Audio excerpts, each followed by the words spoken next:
What's up, y'all? Welcome back to another video. It's been a hot minute since I've done a sit-down video, and honestly, that's because it takes a little more time for me to do a sit-down video versus the vlogs. Like, you gotta decide on what the subject matter is. You gotta write out the script. You gotta sit down and film it. You know what I mean? Like, it's a lot more curation than the vlogs. Well, at least my vlogs. There's some of y'all's vlogs.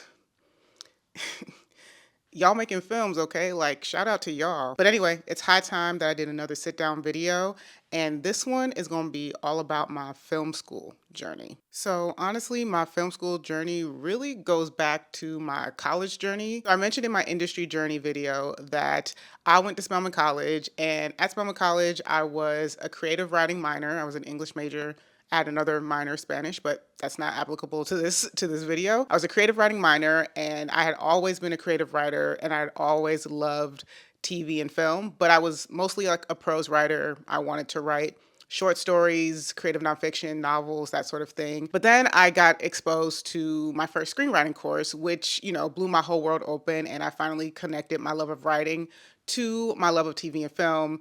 And so then after that, it was off to the races, right? I took as many film courses as I could, both at Spelman and Morehouse. I made a couple of really shitty short films. I was just completely consumed by filmmaking.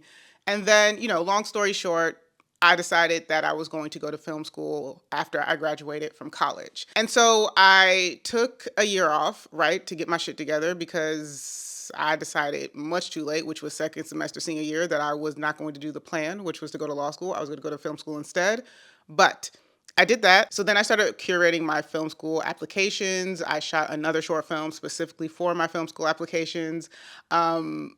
I mentioned that it's called Ass Shots in my other video, and went through all of the things. I applied to, again, all of this is in my whole industry journey video as well, so I'm just like fast forwarding it, but I applied to, I think, AFI, UCLA, USC, Florida State, Columbia, and I think that's it. Oh, and I applied to NYU, but they ain't let me in, so, that is what it is. Now, I had narrowed it down to the Los Angeles schools. It was the furthest from my home. I'm from Atlanta. I was just like, if I'm going to do this, like, let me go ahead and be out where all the stuff is happening. Don't know how necessary that is today, but that's a whole other story. It can be a whole nother topic for another video if y'all are interested. Yeah, so I had narrowed it down to Los Angeles schools, so AFI, USC, and UCLA, right? AFI was amazing, and honestly, the stuff that they make over there continues to blow me away year after year that the students make, right? It was more like a conservatory in the sense that, like, if I was going to have to choose either screenwriting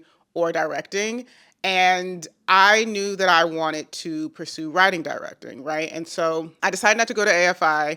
And it was a similar thing with USC, but it was a little more like, I had a little bit more of an attitude about USC, mostly because, all right, so this is what happened, okay? So I'm in LA, doing my little tour of the film schools while I'm out here.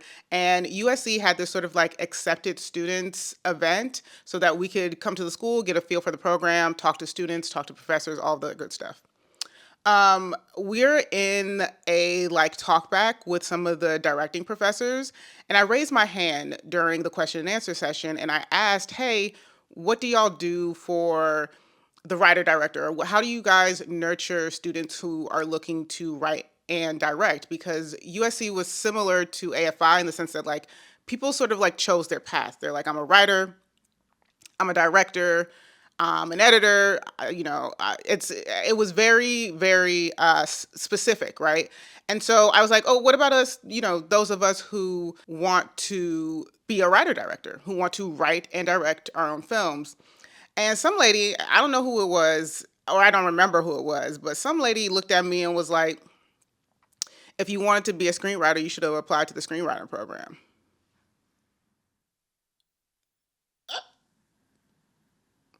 Well, okay.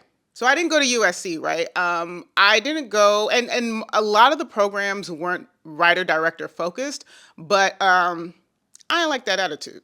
I didn't like that attitude. Now, something that did happen in the course of all of this was that I got an offer for a full ride to UCLA, right? And so, but the reason I was like actually conflicted was because I think at the time USC was the number one ranked film school in the country, and UCLA was number three or something at the time. I don't know what the rankings are now. So I was sort of caught between this whole idea that like rankings are super, super important, and I want to go to the number one film school in the country. I was already feeling a little, I think, how do I describe this? I already felt like I had a lot to prove because I had abandoned the law school plan and I was taking this huge shot and going to art school, apparently, right? Like going to film school.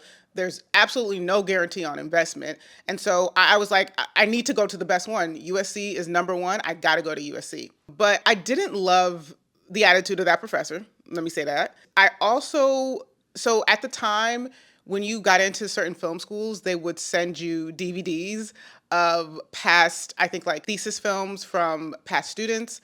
And so I noticed that I liked some of the films from USC, but I really, really liked the films from UCLA. Like to me, they were just a little bit more boundary pushing, a little more innovative, the stories. And I think I also like the performances, like the type of actors that they were getting were just like, they just really, really, I responded to it really, really well, right? So I'm kind of like stuck in this like push and pull tug of war. Like I felt like I really need to go to the best school in the country, the number one school in the country, but I liked UCLA's films more. I loved AFI's films.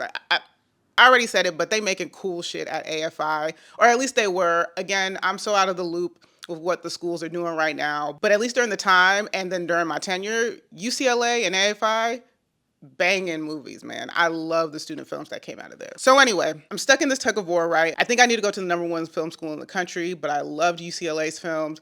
Didn't love the attitude over there at USC from that one professor. And then I learned also that, again, at the time, and I doubt it's changed, but you didn't own your films at USC. USC owned your films. And I was like, ooh, I didn't love that. Like, I was like, why? Like, what's the point? And I'm sure there's a reason. I'm sure there's a method behind what I think is absolute madness. But I was like, no, no, no, no. I need to own my stuff. Like, I'm taking the calculated risk here with my time and my money and my career. Like, these are my movies. And at UCLA, that wasn't the case. You owned your own film. You could do whatever you wanted to with your movies, right? And then after that, I had a Spelman sister and a soror, another AKA, who was currently in her last year at USC. And so when I was here, I was like, okay, I'm gonna talk to her, give her the rundown of what I'm thinking, and get her advice, right? Because she's currently at USC, right? And she's kind of had a similar trajectory as me, creative writer, went to film school, all of that. And so she told me that she's actually like a pretty popular author. Her book is a really popular, I think, YA fantasy book. And I'm not going to put her on blast, but she gave me some really, really important insight that was pretty monumental in me making my decision, which was that, we went on a hike, right? I had never hiked in LA before. I was not dressed appropriately at all. I had on a cute outfit and like boots, like fashion combat boots. I still don't love hiking. I argue with your mom about it. So I was like, yeah, I'm really struggling with this decision between USC and UCLA. UCLA is giving me a full ride, but USC is the number one film school in the country. I like UCLA's films better than the films that I saw from USC. And she looked me dead in my face and she was like, girl, go to UCLA. And I was like, oh, that was quick. She didn't even take a pause. She didn't even have to think about it. And essentially what she told me was that she thought that as a young Black woman filmmaker, that I was going to get more support at UCLA. And that's just how she felt. She said she did not feel supported at all at USC. So much so that she, I believe, started off in the directing program and was like, nah, cut it. Because USC also at the time, I don't know if it's still true, but at the time, they chose who got to make thesis films, whether you were on the directing track or not. So it was sort of like there were only a certain amount of slots of folks who could direct their thesis films. And if you weren't chosen by the faculty, then you had to hop on other people's films in other capacities. So like as an editor, as a sound mixer, you know what I mean? And so she was like, I don't like that. And so she transferred to the screenwriting program, which probably worked out for her. She's a very talented and successful author now. So writing was probably the best way for her to go. And she was a creative writer to begin with. But she was like, nah, they're not, they play their favorites. It's definitely a boys' club. Being black don't help. So she said, I really think you're going to feel more supported at UCLA. And so I was like, damn. All right, then. And so now it's time for me to go visit UCLA. And I go, and they didn't have like an accepted students thing, but I kind of just wanted to go and get the vibes, wander around campus, talk to some students. And I meet someone, shout out to Steve Foley, who was working at UCLA at the time. And the school is called TFT, the School of Theater, Film, and Television. And he was working at TFT at the time. And Steve Foley had gone to Morehouse. And I believe in like omens or signs, you know what I mean? And so I was like, oh, so the Spelman sister at USC said, girl, don't come over here. And now there's a Morehouse brother who's currently working here, says it's cool over here. But then y'all, the icing on the cake, the sprinkles, the cherry on top, all of that good stuff, was that I found out that one of my favorite short, I now know to be a short film, but I was just calling them little like mini movies at the time because I was a very, very young kid. But one of my favorite short films of my childhood, from my childhood, it's called Dreadlocks in the Three Bears. I found out that that is a UCLA thesis film that was made sort of during the LA riots times, I believe. And so I was like, y'all, I don't know, man. Like, it feels like everything is pointing to UCLA. And obviously, I couldn't forget the free ride. And so, boom, I'm at UCLA. And I move out to Los Angeles in 2014 to start film school at UCLA in the directing program. It's called, or it was called at the time, again, maybe it still is, but it's called the Directing Production Program. And yeah, that was in 2014. And in the program, or in my class, it was, I think, 18 total students or 20 something total students. There were like 6 DPs and the rest of us were directors and we were all together. Yeah, even though eventually we split because, you know, DPs got to go off and do DP shit. That first year we're all together and we had to do everything for everyone, right? Like, so at UCLA, your first year, you have a 2-minute and a 6-minute film.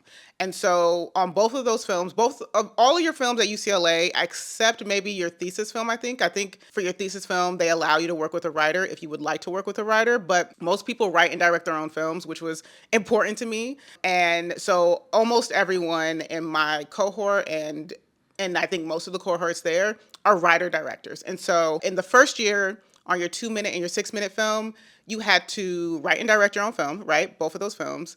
But you also had to crew up on everyone else's film. And I'm talking about like shit I never even heard of, right? And because I didn't know the machinations of being on set at all. So I didn't know about being a first AD, a first assistant director. I didn't know there were second ADs. I didn't really understand gaffing and lighting. I didn't want to touch sound mixing because the technology, the machine freaked me out. But you had to do all of those things. You had to be the DP on someone's film. You had to be, like I said, the gaffer, the first AD. You had to do basically every major role on a film set. You had to be the department head for that on the 2-minute and the 6-minute. Trying for me as someone who was like, a very strong writer and loved to write and who felt like she wrote quite visually and saw things very visually. And so I was like, I feel like directing is also my bag. The rest of that shit, I was like, baby, please, I didn't sign up for this, but I did, and I'm actually quite glad. And I think that it's one of the better formats in terms of film school that I've seen or that I've heard about or read about, because baby, you learn exactly what everybody does, and it makes you value everyone's position on set in a very specific way. The last time I was on set was for Poker Face season 2.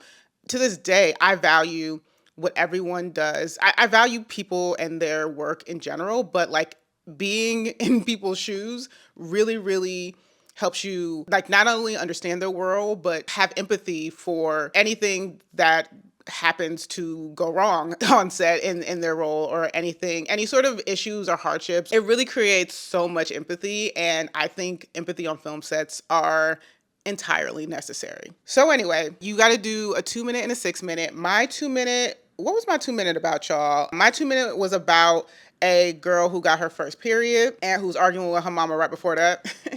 And then my 6 minute was about a woman who is currently pregnant, but she loved boxing and wanted to go pro for boxing, but put everything to the side to be a wife and a mother, and her having a lot of second thoughts about that. I remember feeling really, really invigorated when, for the 6 minutes, they had like a screening at the end of the year.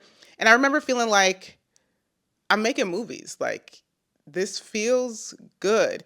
Now, my first year at UCLA was pretty trying because I, being on set really took a toll on me in a way that I just had no way of calculating or considering before. I'm a writer first, and so I'm used to being by myself and making all the creative decisions by myself. But being a director, being on set means people are constantly talking to you. You on set for 12 hours a day. I was really, really drained to the point where they did these evaluations at the end of the year. And I expressed to some of the faculty that was leading my first year, I don't know if this is for me, y'all. Like, I might want to just like go ahead and transfer over to screenwriting if that's a possibility. And I'm really, really fortunate that the person who was sort of like running our year, at least our little cohort who was with us the most, her name is Jean Tyson. She's a really, really cool and talented DP. She sort of took me to the side and was like, I think you have an eye and I think you have a talent. I understand you're going through like an adjustment period and like sort of growing pains, but don't quit on this. Like, I think you should be a director. And so I stuck it out, and I'm glad that I did. Shout out to Jean Tyson, because I was ready to get up out of there, but she was right. It was growing pains, and I love directing now, y'all. I love directing. Now, during my first year at UCLA, and honestly, truly my first quarter, because UCLA is split up into quarters instead of semesters, we had class 6 days a week. Monday through Saturday. And Saturday was, thank God, a lovely, lovely class, because baby, if it's going to be a Saturday class, I need to want to be there. And I always want to be there, having to get up and go to school on Saturdays aside. And so Saturdays were our editing classes, and those classes were with Tim Good. Shout out to Tim Good, who I'm not sure if he's still teaching at UCLA, but he is definitely editing professionally still, and has been nominated, I think, a few times, but most recently for his work on The Last of Us. Shout out to you, Tim Good, once again. Now remember, it's 2014. So Tim was like, hey, there's this movie that's in theaters right now. It's called Whiplash. Everybody go to the movie theater this weekend, go watch the movie, and then next week for class, I'm going to bring in the editor and the director from that movie. And the editor is Tom Cross, and the director is Damien Chazelle. If you don't know what Whiplash is, baby, go watch it. That's all I'm going to say. It's like a thriller about contemporary jazz players and students, like jazz music, y'all. It's so good. To this day, it's one of my favorite films. It got nominated for some Oscars. It won an Oscar. I won 2 Oscars from what I'm remembering. Tom Cross won for editing, and then J.K. Simmons won for Best Supporting Actor. It's a great movie, y'all. Go watch it. But anyway, so Tom Cross and Damien Chazelle are in our editing class. They're talking to us about what went into making Whiplash, and that's when Damien was like, oh yeah, Whiplash was a short film first, which is why the screenplay, which was nominated for an Oscar for Best Adapted Screenplay, was in the adapted screenplay category. It's because it was a short film first. And so I was like, oh, interesting. That was a really important moment for me in my film school journey, because I was like, at that time, I was already thinking about what I wanted my first feature to be. Spoiler, it was an earlier, an earlier iteration of what has become Honk For Jesus, Save Your Soul. But I knew that the tone was going to be pretty complex, and I was wondering how I was going to pull it off. And essentially, Damien Chazelle and Tom Cross were like, yeah, our movie was like a thriller, but like about jazz music. And people were like, what? And so they decided to make a proof of concept in order to sell the tone, sell the vibe, just so people could really get a taste of what type of movie they were trying to make. And I was like, brilliant. Absolute brilliance. Not in that moment, but shortly thereafter, I decided internally. I hadn't quite decided what my thesis was going to be, but I had decided internally that my thesis film was going to be a short proof of concept. It was going to operate well as just a short film as its own, right? I was really adamant about that, but I knew that I wanted it to also be a proof of concept for a feature because the goal had been to write and then direct my own feature, right? So yeah, a really, really core important moment in my film school tenure that ultimately led to how I approached the rest of film school, but then also how I wanted to approach my career as a whole, you know? Now, coming up on the end of my first year at UCLA, I was sort of in a crossroads. Now, I had already talked about how I had struggled a little bit about whether or not I should stay in the directing program or if I should just be a screenwriter. And again, I loved and love currently, but I loved the art of directing. I loved working with camera and talking to DPs.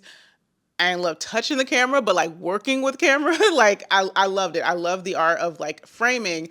I loved, oh God, I love directing actors. All of that was really, really lovely for me, but being on set was tough and being in production was tough. But like I said, I persevered, I made it through. But another sort of crisis that I was having towards the end of my first year in film school at UCLA was that I talked about my 2 minute and my 6 minute a little bit, right? Like I said, the 2 minute, a girl gets her first period, 6 minute pregnant woman who wants to box the rest of her life, realizing that that's not going to be the case for her. They each had some comedic moments because that's my jam, but they were pretty straightforward, and I think I would consider them dramas in terms of tone. And so the reason why I approached those films that way is because when I first got to UCLA, there were certain members of the faculty who I think had ideas, their own ideas about what Black women filmmakers make or what they should be making, or I think they were really trying to guide me, you know what I mean? I think they were trying to be helpful, but they were just like,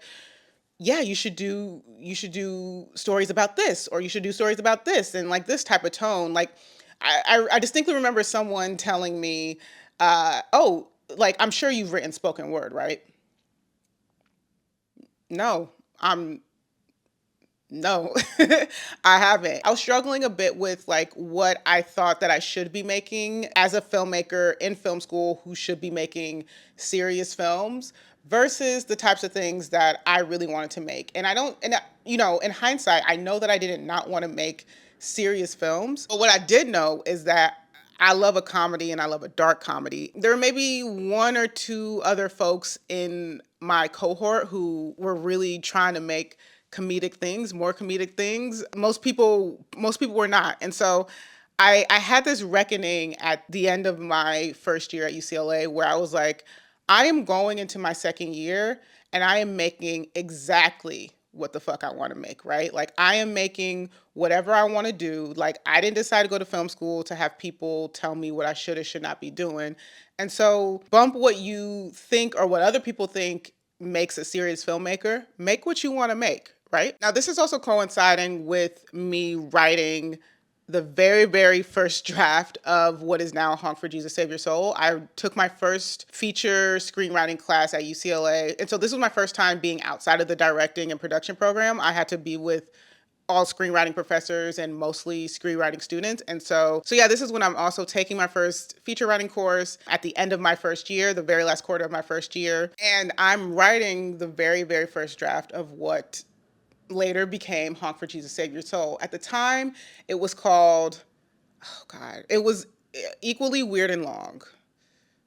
Love and Locusts and Leviticus and Lambs is what it was called. And I still like the title. I think Honk For Jesus, Save Your Soul works better for the story that it ultimately became, but like I still think it's a banging title, y'all. But anyway, I digress. So yeah, I just felt so much freedom. I think not being tied with this specific project to having to direct it, and not being in the director's program feeling like I have to make a certain type of film. I don't know, but I just got so much freedom in this feature writing class and writing this super funny, like, you know, tonally like slapstick comedy to dark comedy to pretty dark in tone that I was like, I'm going to do something different for my second year film. I'm going to do something that feels like this, that feels like me. You know what I mean? And so I hit my second year at UCLA, and that film is called the advanced film. And I decided that I am going to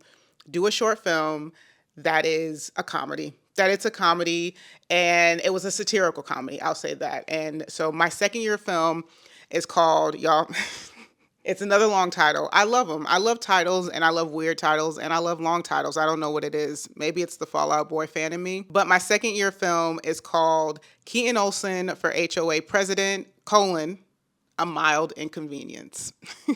So like I said, this was a satirical dark comedy about a disbarred lawyer who is just absolutely obsessed with becoming the president of his neighborhood HOA. He's also, a white man, and he is, has focused all of his energy, all of his thoughts, all of his passion on being the HOA president of this well-off community, of this well-off neighborhood, right? But then his whole life starts to unravel when a new neighbor moves in. She's a Black woman, and she decides, hey, I want to be HOA president too. And so it sort of sets forward this series of unfortunate events, or this comedy of errors between these two people, mostly on this guy. And I had a blast with Keeton Olson. I went back home to shoot it. Look, after shooting in LA for my 2-minute and my 6-minute film, I was like, baby, I do not want to play this permit mafia game. Like, I'm gonna go home. So that's what I did, right? I went back to Georgia to shoot my advanced film,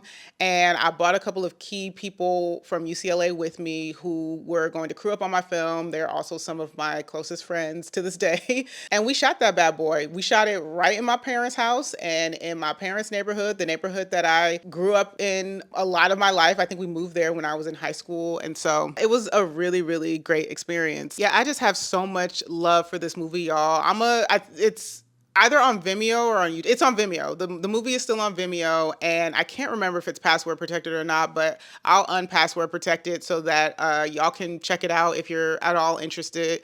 It's on the longer side for a short film. It's about 20 minutes, but I had an amazing time in post editing it, and I was just like, I'm making movies. Like, I'm a filmmaker. It was my first time feeling like a filmmaker. You know what I mean? Also, and this is very important, when I was in my second year and working on my advanced film, my sister was in her last year, her third year of law school, and trying to decide what she was going to do. She knew she wanted to move out to LA, and she knew that she was going to go into entertainment law in some sort of capacity, but she wasn't really feeling it, right? Like, she wasn't feeling jazzed about it the way she thought she would be. And so I had asked her if she wanted to be the producer on Keeton Olson, on my second year film. And that's because during my second year, I had had an internship at HBO. And during that time, I'd learned that so many of the execs and so many of the producers had gone to law school, had their JDs, had practiced law for some time. And a lot of them felt like producing and being a lawyer are very similar skill sets. You know what I mean? And so I asked Adane, like, hey, would you want to produce my second year film? Producing also wasn't my bag. And I had to produce that 2-minute and that 6-minute. And I said, baby, never again. I don't want to look at a spreadsheet. I don't want to coordinate, a conference call. I don't want to do none of it. And so I asked Adane to do it, not just to take the burden off of me, but because she was looking for I think, in terms of filmmaking creatively, and where she thought she would be best suited. But also because I was dying to have my sister and work with my sister, y'all. Like, I really, really wanted to work with her again. And I just knew that she would be good at it. And spoiler, she knocked it out of the park. Like, she produced the shit out of Keeton Olson. And so it was a really momentous occasion for us and our twinship, because it was the first time that we had a creative partnership of this capacity. It kicked off this whole thing that we are currently doing. I mean, now we're writing partners, but that was the start of it, was her producing my second year film. And thank God, God love her. All right, so now moving on to my third year. There's 4 years in this program, y'all. Y'all got to take it up with UCLA. It is what it is. I will say we spend a lot of time there, but like I said, the movies that come out of UCLA are pretty good. So you know what? Maybe it takes 4 years in the program to make a pretty good movie as a student. But anyway, so now I'm in my third year. We have done the 2-minute and the 6-minute in the first year. We did the advanced film in the second year. Third year is all about thesis prep, okay? Because your fourth year is all about finishing your thesis, like being in post on your thesis, but we'll get to that later. Third year, all about thesis prep. So what we had to do was come up with what we wanted for our thesis, and we needed to pitch the idea and the whole concept and how we were going to approach it to our thesis committee. And so the rest of that third year was really just getting your shit together for your thesis. You know what I mean? It's like I said, pitching to your thesis committee what your concept and what your idea is. And that's actually at the end. That's right before you shoot that you actually do that, or sometime before you shoot. It's not the first thing you do, but the rest of the third year is full of like screenwriting workshops and assembling your production team. You know what I mean? You're starting to get into casting your film. It's a hectic year. It was really rewarding. And now that we're in thesis time, and now that I had, finally figured out what my voice is as a filmmaker, and because remember my first year, I was like, my thesis film is going to be a short version of a feature. And I had written, an earlier draft of Honk, which was called Love and Locusts and Leviticus and Lambs. I was like, that is my subject for my thesis. It is going to be a short version of the feature that I wrote my first year. Okay? So that's where my head is at. But now I also realized that how I had written the feature for that feature writing class, it didn't really lend itself to the constraints that I would have as a short film filmmaker who wanted to make something under 20 minutes and then could also afford certain things, you know what I mean? And so I was back home at some point. I went back home constantly, y'all. I get homesick. I'm a homesick girl. I go back home constantly, even to this day. I shoot there a lot too. I shoot in Atlanta a lot. But it was one of the times that I was back home, and it was probably around Easter. I'm feeling like it was around Easter. And I'd seen someone on the side of the road that had a sign, or no. I had seen a billboard on the side of the road. This is Georgia, y'all. It's the Bible Belt. It is what it is. But there was a gigantic billboard that was like, honk your horn if you love Jesus Christ. It just immediately hit me that can happen in Georgia and in the South in general because of how pervasive Christianity is. And, in my area of the South, in my area of Georgia, it was Southern Baptists everywhere, and how pervasive that was culturally. And it was something I had an epiphany. I had a creative epiphany, and the title came to my brain before any other changes or modifications that I made in order to make this a short film. And the title came to me, and I was like, Honk for Jesus, Save Your Soul. That's the title. And then sort of everything started to fall into place about being on the side of the road. I just started having really visual ideas come to me, like a pastor and his wife on the side of the road. Again, these two characters already existed from the feature, but like having those two characters on the side of the road, holding up signs saying honk if you love Jesus or honk for Jesus to save your soul. It all sort of tumbled out from there. So now I know what my thesis project really, really is. And then I get to write in that script, and I love it. I love that script, and I love that movie. Like, I think Honk the Short is a feat. It's not as short as it should be. Again, it's not as long as Keeton Olson, but it is 15 minutes, I think, and 20 seconds. I will also link that one down below as well. It made it to Issa Rae's Short Film Sundays years afterwards. Not crazy years, like maybe 2-ish years after I had shot it and had done its festival run and all of that. But it exists on YouTube. And so I'll link that down below for y'all to check out if y'all are interested. But yeah, I went back home to shoot this one. We were in Decatur, Georgia, and we actually shot it at the exact same location, church location, that we eventually shot the feature film at, that like the feature film that went to theaters and all that. And it was just a crazy full circle moment. It is a church that, it wasn't my home church, but it's a church that I grew up frequenting quite a bit. And, it is very close to my high school and like 15 minutes from my parents' house. So I loved it. Again, I love shooting in Georgia. Now, during my third year, I was also asking my thesis committee and really just the overall UCLA faculty if I could do 2 thesis projects, because I was really, really passionate about animation, and I had taken an animation class, I think I can't remember if it was at the end of my second year or sometime in my third year, but I had taken an animation class, like intro to animation or whatever, and I had done that because I love animation. Like, I'm a gigantic animation fan, and it runs the gamut, y'all. Like, I love preschool age animation through adult animation.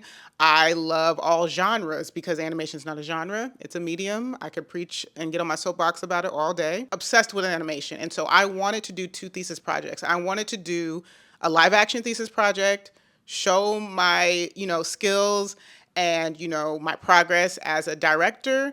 And then I wanted to do an animated thesis project. And they told me no. UCLA's faculty said, no, girl, it's going to be hard enough for you to finish this regular thesis as it is. You cannot do two. So, all right then. Now we're in my fourth year, right? And like I said earlier, a bit earlier, that the fourth year is all about finishing your thesis film. So you're in post, you're editing, you're doing the sound mixing, you're doing everything to finish up your film because it needs to be finished to a certain degree in order for you to graduate.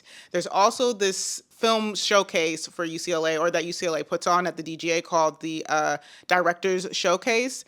And it's seen as like an honor if you're selected to have your film screened there. And so everyone's sort of racing to get their movies done. And I was doing that too. Like, I was hunkering down, having no life, trying to get my thesis film done for all of these things. I also wanted to submit the film to festivals, and I didn't really want to take too much time in between finishing the film and sending it to festivals. Like, I wanted it to be in the next festival circuit, you know what I mean? In addition to working my ass off for my thesis film, I decided that if they weren't going to let me do an animated thesis project, I was going to sort of finesse my way into doing something. You know what I mean? So my sister and I had this idea for this animated show that was very, magical girl and mech anime inspired, and sort of an homage. And I wanted to do another sort of proof of concept for my animated thesis project. Again, UCLA's thesis, or at least the directing program, told me no. And so I said, all right. So I had worked really hard during the first 3 years at UCLA.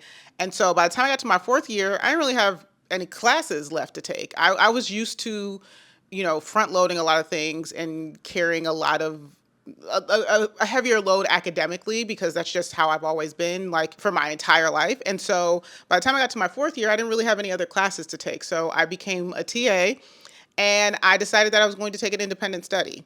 And I decided that my independent study was going to be in the animation department. And within the animation department, they were like, okay, well, what do you want your independent study to be? And I was like, well, I have this idea.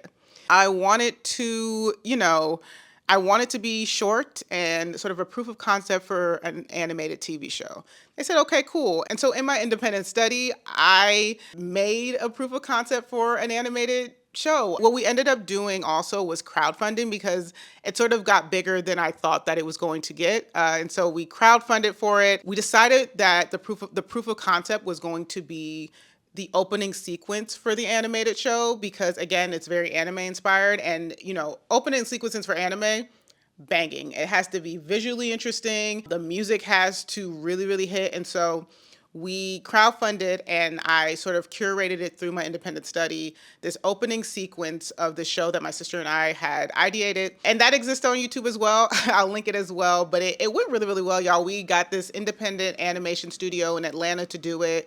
I believe, and it was like a Black-owned one as well. I'm not sure what they're doing now, but they are really, really talented. I will put their name on the screen when I find it. And I don't know if they still exist. Hopefully they do. So it's an animated sequence that I'm really, really proud of. It served us really, really well, y'all. Like, when we got agents, like a couple years after that, when we got agents and we told them we had this animated show, it's what we used to show them that we are serious about it. We used it when we sold that animated show. It was the first thing we had ever sold. And we used it when we started pitching that show to buyers. And so, like, man, did that serve as well. The independent study really, really came through. And so I feel like I got to graduate with two thesis projects like I ultimately wanted. I just, had to finesse the system a little bit. Oh, and what we also ended up doing within my independent study and with the money that we crowdfunded was make a motion comic. And so we had written a short script and story for our characters, and we got the comic illustrated. We put movement to it. I can't remember if that's on YouTube or not, but I'll see if there's a way that I can make it available to y'all. If it's not on YouTube, maybe I just put it on my page so y'all can see it. Maybe it all should be on my page now that I think about it. We got a motion comic done, and it's fully voice acted. We got a bunch of our friends to voice act in it, and they did really, really well. And we recorded that voice acting at UCLA. I got so much out of my film school experience, y'all, because I really, really made sure to use the resources that were around me and not to waste an inch of it. Like, if I was interested in it, if I was passionate about it, if I wanted it, like I went after it, right? And so it served me really, really well, mostly. But my fourth year, that ambition, that zeal, it got me into a little bit of trouble. It got me into a little bit of trouble, y'all. So there was a bit of turmoil for me and a couple of my friends my fourth year, because I was just trying to do everything I possibly could and, fulfill all of my interests. So essentially I wanted to do like a fashion and style shoot on UCLA's sound stages, like one of their stages. And at the time, they had this TV class going, and so they had established stages. And one of my friends was like, "Oh, we should just use a set that they've already used, right? That they've finished shooting on this set." And so I was like, "Okay, bet." We're doing something that we weren't supposed to do. We definitely weren't supposed to be using other people's sets. We weren't supposed to be, I think, on the sound stages at a specific time. We had broken the rules, y'all. And inevitably people found out. I actually think I was trying to get like help on the shoot, and I sent like a cheeky email to the directing listserv. And this is how I wasn't like malintentioned at all. I think that I had known so many students, and it ended up being male students, but I knew so many students who were going on sound stages all the time and like taking equipment off of campus when they weren't supposed to, that it felt like it was like these rules were more implied than enforced. But I got in trouble. I got in trouble for it, and it got a little hectic, y'all. They were talking, expulsion. They yanked my TA-ship. Now this is pretty close to the end of the year, and you have like sort of like union reps as a TA, and they were basically like, well, they can't stop paying you, so if they want to make a point by firing you, they can do that, but they have to continue to pay you. And so I basically stopped TAing.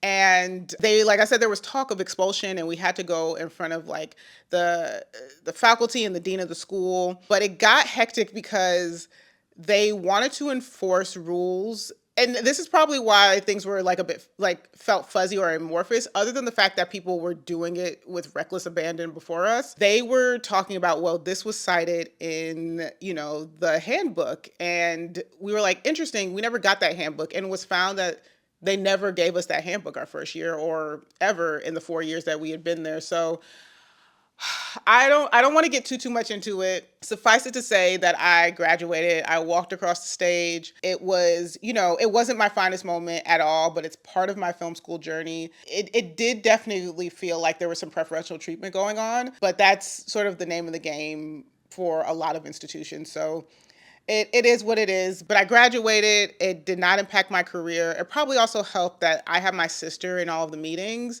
and my sister, we sent that bitch to law school. Like, what a wild time, and what a wild and reckless decision that I made. It's a part of my film school story, like I said, and I really could have fucked up.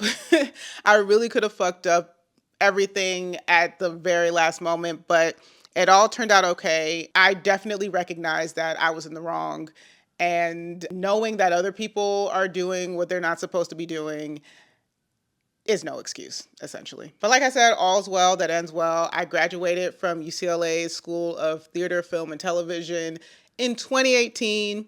Remember, I'd moved there in 2014, or I moved to LA in 2014 to go to UCLA. Yeah, that's the journey, y'all. Like that's how it ended. And, shortly after that, I got my first full-time job as an assistant at DreamWorks Feature Animation, I think at the end of 2018. And so it really wasn't long until I was off to the races in terms of really taking steps for my career. But UCLA was momentous. It was It was so much, y'all. It was such a gigantic learning experience. I didn't know shit about directing before UCLA. Like, I didn't know what coverage was.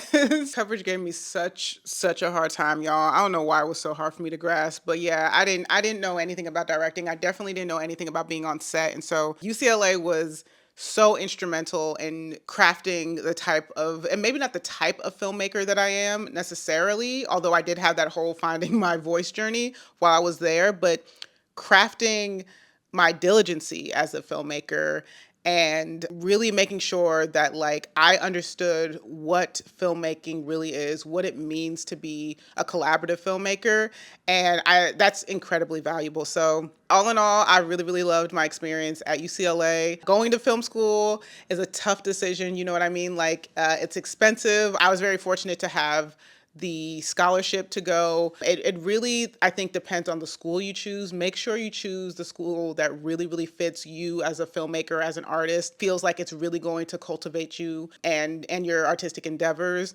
And then also definitely take money into consideration. Go to where makes sense for you financially. This is not a degree where you will get a return on investment necessarily, if ever. And so I think you got to do what makes sense to you. It made sense for me, and it's been so pivotal in my journey as a filmmaker, and honestly where my career is at right now. I owe a lot of that to UCLA. You know what I mean? I met Francesca Sloan at UCLA, and she's the one who was like, yo, do you want to work on this Donald Glover Phoebe Waller-Bridge show? And then I worked on Mr. and Mrs. Smith. So it was an experience that was very necessary for me. I think of it fondly. I think of it traumatically often, but all in all, shout out to UCLA, and film school was the right choice for me. So yeah, y'all, that was my film school journey. I did a whole lot of yapping in this one, but I hope that it was informative or at least quite interesting. And I'm going to try to stay up on these sit down videos and get more of them out to y'all quicker. I think they really inform the vlogs. And so I'm going to try to be better about that. But yeah, thank you so much for watching this one. Would love if y'all would do all the things, you know what I mean? Like, comment, subscribe, and I will catch y'all in the next one. See ya.